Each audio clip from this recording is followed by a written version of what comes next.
بسم اللہ الرحمن الرحیم۔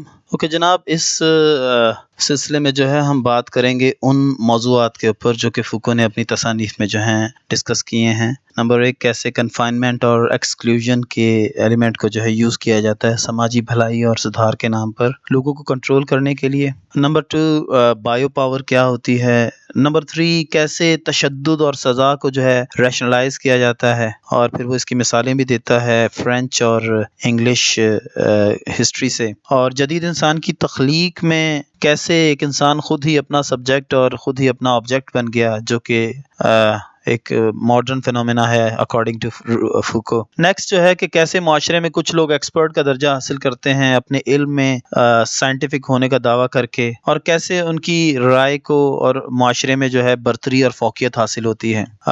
نمبر 6 جو ہے کہ سیلف اور ادھر کا تصور کیسے پیدا ہوتا ہے یا کیسے پیدا کیا جاتا ہے، کیسے اور کیوں وہ لوگ جو مروجہ اصولوں اور روایات سے ہٹ کر رویے اختیار کرتے ہیں ان کو ادھر قرار دیا جاتا ہے۔ عقیدہ جو ہے وہ علم کا درجہ کیسے اختیار کر لیتا ہے، اور علم کے تصورات کو بذات خود کیسے تخلیق کیا جاتا ہے۔ نمبر 10، کیسے پاگل پن کا تصور ہر دور میں مختلف طور پر بیان کیا جاتا رہا ہے۔ نمبر 11، اسٹرکچرز کیا ہیں اور کیسے ایوالو کیے جاتے ہیں۔ نمبر 12، ڈسکورس، نیریٹو اور ایپسٹیمی کا تصور کیا ہے۔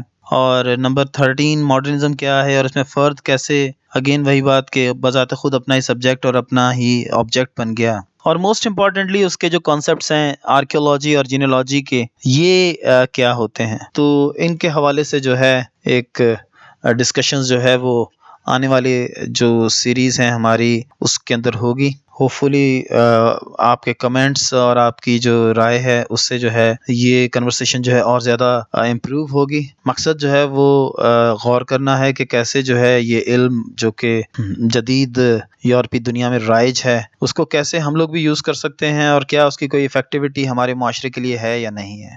تھینک یو، السلام علیکم۔